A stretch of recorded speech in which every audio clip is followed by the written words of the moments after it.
sini saya akan menjelaskan tugas dari kecerdasan buatan. Yang pertama, apa itu kecerdasan buatan atau AI? Kecerdasan buatan atau Artificial Intelligence adalah bidang ilmu komputer yang dikhususkan untuk memecahkan masalah kognitif yang umumnya terkait dengan kecerdasan manusia, seperti pembelajaran, pemecahan masalah, dan pengenalan pola.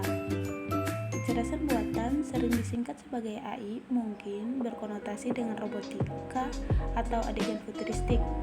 Kecerdasan buatan atau AI menggulungi robot fiksi ilmiah ke dalam non-fiksi ilmu komputer canggih modern. Kemudian yang kedua, apa sih kelebihan dari kecerdasan buatan dan kecerdasan alami? Kecerdasan buatan kelebihannya tersedia sepanjang waktu, mengurangi risiko human error. Kecerdasan buatan memiliki risiko error yang jauh lebih sedikit daripada manusia dan juga membuat keputusan lebih cepat. Kemudian yang kedua, kelebihan dari kecerdasan alami yaitu kecerdasan alami memungkinkan orang untuk menggunakan pengalaman secara langsung. Pemikiran manusia dapat digunakan secara luas, sedangkan kecerdasan buatan sangat terbatas dan juga bersifat konsisten dan teliti. Kemudian yang ketiga, contoh kasus kecerdasan buatan dan alami. Yang pertama ada robot vacuum cleaner.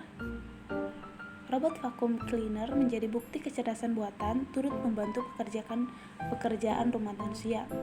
Alat penghisap debu otomatis ini memiliki rangkaian sensor navigasi. Sensor ini membantu robot menyesuaikan diri dengan situasi rumah saat bergerak. Ada pula sensor waktu yang aktif sehingga robot vacuum cleaner hanya bergerak sesuai waktu yang telah diatur. Kemudian yang kedua, algoritma media sosial. Kamu pernah berlangganan koran atau majalah dari media massa yang sama dan menikmati kontennya. Algoritma media sosial pun bekerja seperti itu. Saat melihat beranda media sosial, kamu pasti disuguhi konten yang sering berinteraksi denganmu.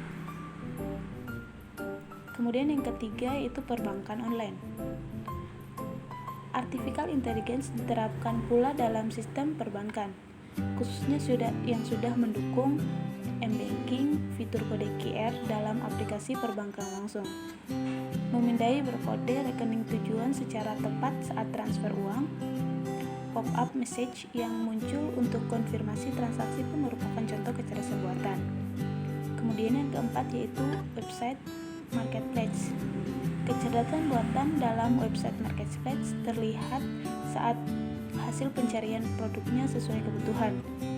Visual search atau fitur pencarian gambar basisnya pun menggunakan artificial intelligence. Kemudian yang kelima ada fitur GPS. Fungsi utama Global Positioning System atau GPS sebagai navigator didukung oleh kecerdasan buatan. Agar hasilnya akurat, GPS menggunakan big data dalam proses pembuatannya. Alasannya, GPS harus merekam perjalanan di dunia secara detail hanya untuk memudahkan kita saat mengemudi. Kemudian yang keempat, penerapan kecerdasan buatan pada bidang kesehatan, bidang industri, bidang transportasi, bidang telekomunikasi, bidang pengembangan mainan, dan bidang komputer dan sains. Yang pertama pada bidang kesehatan. Yaitu mengelola rekaman medis dan data lainnya. Karena langkah pertama dalam perawatan kesehatan adalah mengumpulkan dan menganalisis informasi atau seperti catatan medis dan riwayat masa lalu lainnya. Manajemen data adalah aplikasi yang paling banyak digunakan untuk kecerdasan buatan dan otomatisasi digital. Robot bekerja mengumpulkan, menyimpan, memformat ulang, dan melacak data untuk menyediakan akses yang lebih cepat dan lebih konsisten. Kemudian yang kedua, melakukan pekerjaan repetitif atau berulang, menganalisis tes, X-rays atau CT scan, entry data, dan tugas-tugas lainnya yang dilakukan lebih cepat dan lebih akurat oleh robot. Kardiologi dan radiologi adalah dua disiplin di mana jumlah data untuk dianalisis bisa sangat banyak dan menghabiskan waktu. Ahli jantung dan ahli radiologi di masa depan seharusnya hanya melihat pada kasus yang paling rumit di mana pengawasan manusia berguna. Kemudian pada bidang industri, memprediksi produk. Grade produsen bahan kimia biasanya membiaskan seorang staf yang berpengalaman untuk memeriksa kualitas produk dengan cara membandingkan data produksi menggunakan berbagai benchmark. Proses ini umumnya dilakukan setelah produk selesai dibuat. Namun, algoritma deep learning dapat membantu menemukan masalah lebih dini dengan menganalisis data input dan faktor-faktor produksi yang sedang berjalan atau real time. Dengan kemampuan deteksi dini ini, pelaku industri kimia dapat melakukan tindakan lebih awal, menyelamatkan produk yang bermasalah atau menghentikan produksi untuk batch tersebut agar tetap keluar ongkos lebih banyak lagi. Contoh pemanfaatan AI seperti ini diperlihatkan oleh Mitsubishi Chemicals dalam sebuah program percobaan. Dengan memanfaatkan deep learning, perusahaan asal Jepang ini dapat secara akurat memprediksi kualitas produk gas yang sedang diproduksi 20 menit sebelum produk selesai diproduksi. Kemudian yang ketiga yaitu pada bidang transportasi. Sering perkembangannya artificial intelligence mulai dimasuki dunia otomotif. Salah satunya penerapan di bidang transportasi darat, salah satunya mobil, yaitu dengan menerapkan konsep mobil terbang modular yang dibuat untuk mengatasi permasalahan manusia, pada umumnya seperti lamanya perjalanan yang memecahkan lalu lintas. Dalam waktu kurang dari 20 tahun dari sekarang, lebih dari 2/3 populasi dunia akan tinggal di kota-kota dan banyak di kota-kota besar, sehingga kelemahan yang akan dihadapi adalah kemacetan yang terjadi di mana-mana.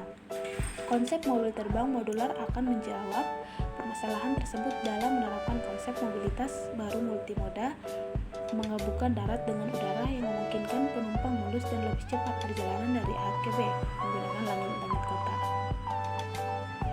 Kemudian pada bidang telekomunikasi. Yang pertama pada mobil pintar. Salah satu penerapan teknologi artificial intelligence yang memudahkan aktivitas manusia dapat dilihat dari mobil pintar. Belakangan ini tengah booming di pasaran otomotif Indonesia, yaitu mobil pintar yang diproduksi oleh Tesla. Mobil ini telah dilengkapi dengan chip berteknologi artificial intelligence atau kecerdasan buatan yang dapat membuat mobil ini menjalankan beberapa sensor. Beberapa sensor tersebut dapat menjalankan sistem radar untuk fitur autopilot mobil pintar yang dapat berbicara dan melakukan perintah pemiliknya. Richard Knight, kurang lebih seperti itulah implementasi kecerdasan buatan pada dunia otomotif. Fungsi artificial intelligence pada mobil pintar umumnya terdiri dari dua. Pertama sebagai infotainment, human-machine interface alias pendukung layanan digital seperti speech recognition, gesture recognition, eye tracking, dan drive monitoring. Kedua, Advanced Drive Assistance System atau ADAS yang memungkinkan kendaraan mengemudi secara otomatis atau biasa disebut dengan istilah autopilot. Lewat kemampuan ini, artificial intelligence bekerja dengan pemanfaatan kamera sensor dan radar. Kemudian pada bidang pengembangan mainan, yaitu game edukasi. Mark Pransky 2012, game edukasi adalah game yang didesain untuk belajar, tetapi tetap bisa menawarkan bermain dan bersenang-senang. Game edukasi adalah semua bentuk permainan yang dibuat untuk memberikan pengalaman pendidikan atau pengalaman belajar kepada para pemain permainan tersebut yang diberi muatan pendidikan. Duolingo, aplikasi game edukasi anak ini, tidak hanya mengajarkan bahasa Inggris, namun juga ada 30 bahasa asing lainnya yang bisa dipelajari anak, antara lain bahasa Mandarin, Prancis, Italia, Spanyol, Korea, Jepang, dan lainnya. Kemudian pada bidang komputer dan sains, contohnya berdasarkan data yang digunakan untuk mengembangkan artificial intelligence tersebut. Paling mudah mengkategorikan data menjadi dua, data yang berupa gambar atau visual, dan data non-gambar atau teks bahasa atau angka. Contoh artificial intelligence yang dapat dibuat dengan kata visual misalnya, artificial intelligence untuk menganalisa dan mendeteksi objek dari gambar atau video. Anggap saja ini mengartikulasikan bagaimana mata manusia melihat dan mengenali objek. Baik, sekian dari saya. Terima kasih. Mohon maaf atas segala kesalahan. Terima kasih atas segala perhatian. Wassalamualaikum warahmatullahi wabarakatuh.